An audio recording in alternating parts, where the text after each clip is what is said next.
Graverobbing For Morons is a 27-minute long VHS style video from the 1990s in which a teenager gives a guide on how to loot graves, dispatch witnesses, among other things. Now, when I first saw this video, it was very weird, and throughout the video he reportedly shows off real human skulls, supposedly real human skulls.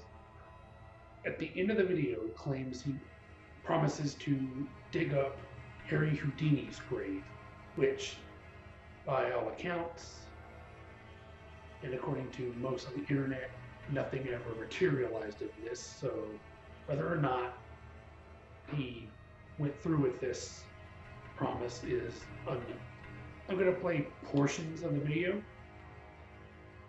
not very long ones because the whole video is 27 minutes, so I'm just going to play small portions of the video, and I know maybe you guys will find it just as creepy as, or sort of creepy as I did. What's really kind of creepy is the kid stutters throughout the video. So that's another creepy factor.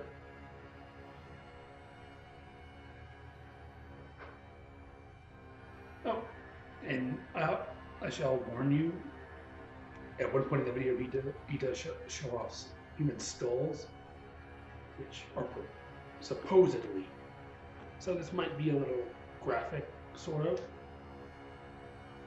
So if any of you guys are not good with graphic things and gross things and all that, you might want to click away.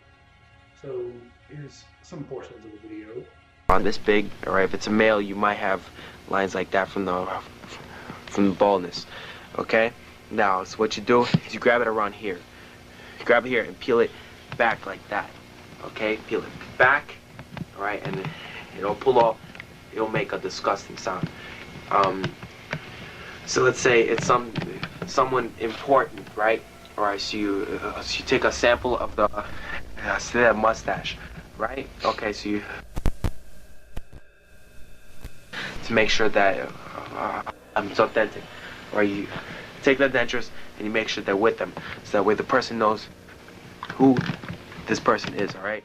So I think you could get around 250 for one of these. If you get a leg bone and it's carved into a necklace or something, you might get around 650 for it. It's really worth it because a lot of people won't do this, and and this is worth a lot of money, because it's real. Right? This is authentic. So like a lot of people will pay some serious money for it. So what you do is you sell it. Do not put your real name or anything. So while you're in the shop or even in the neighborhood, do not say your real name or anything. Right? If you have friends with you, ask them to switch your name or something like that. Try not to leave that many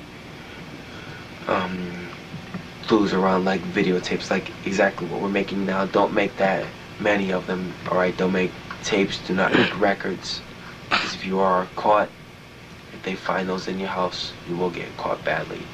Alright, this video is that way you will learn if you're a beginner. Now, I did, according to all the research I did, and all the research I did, and those kinds of things, no one's still sure if it's completely real, or if it's all fake, it's just some sort of weird project. But the next thing we're going to talk about is, unfortunately, very real.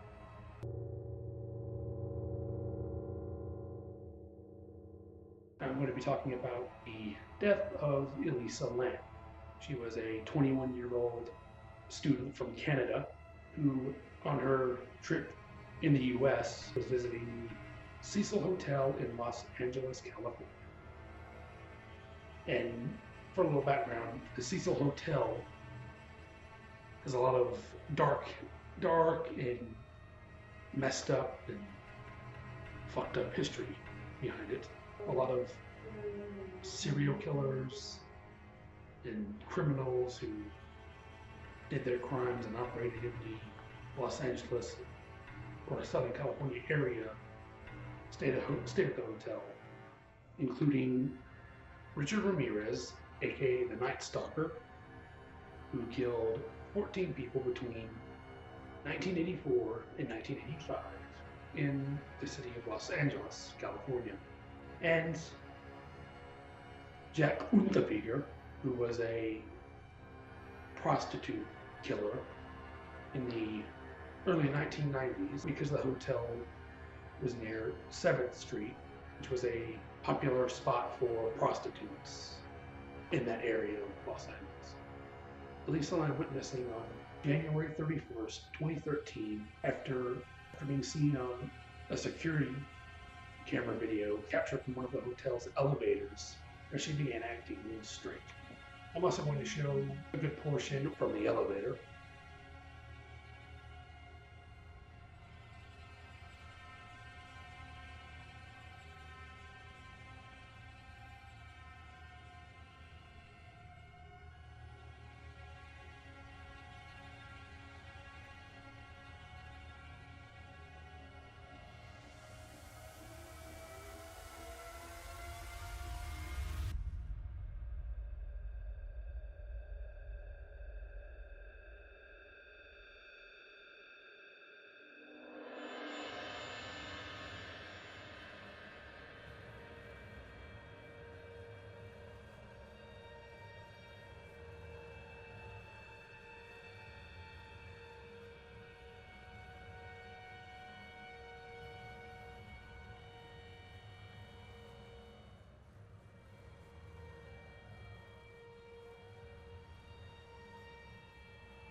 After Elisa Lam is seen on video exiting the elevator, that was the last anyone ever heard of her. She was then found on February 19th, 2013, almost 2 weeks after she went missing, because hotel guests began complaining of the water being a strange color and the taste being off. So maintenance workers, hotel staff went up to the roof and opened one of the water tanks. And there was Elisa Lam's body, which means that the other hotel guests were basically drinking that water, bathing in the water.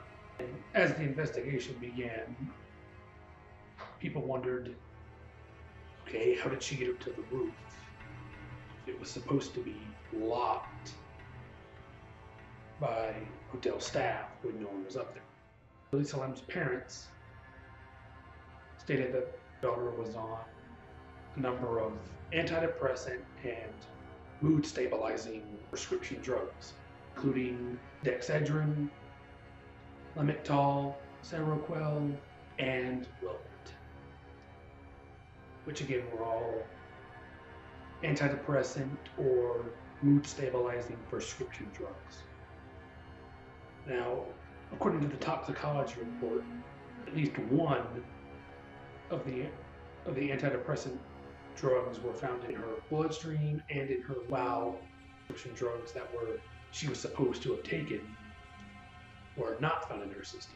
This led most people now to believe that she was either bipolar, because most of those specific drugs are used for people with depression or bipolar disorder to help treat it.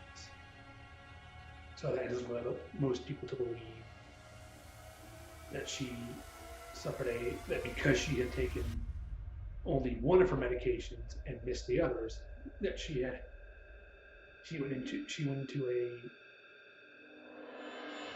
a either manic episode and begun hallucinating, which would explain her behavior on the elevator and why she's looking as if she's trying to hide from someone or something.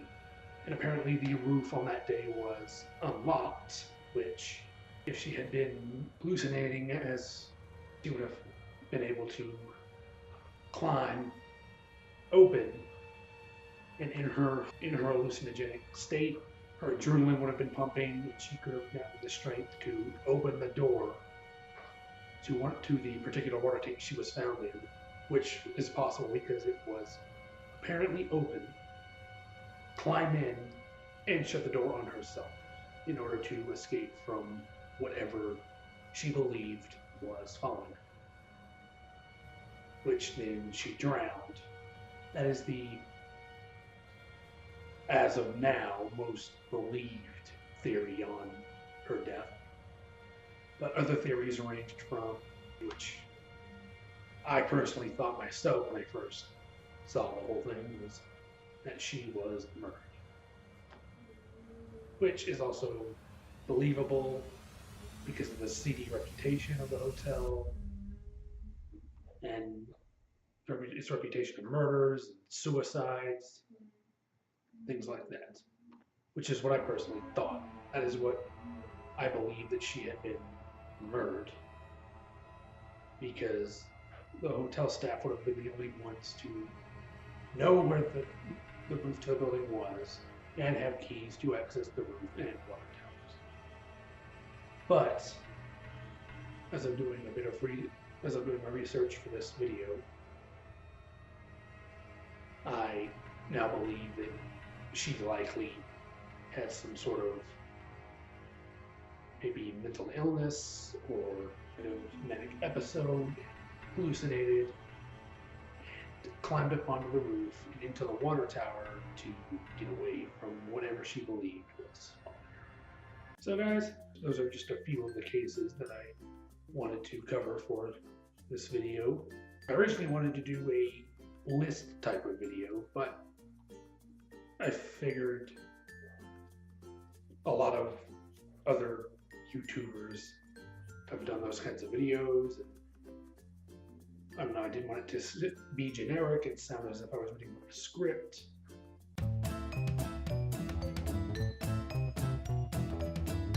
And plus I just like scary and creepy and weird shit. So if you guys like this kind of video and you want me to do more, leave a comment, leave a like, a dislike, whatever you want, I don't care. And I'll see you guys in the next video. Bye guys.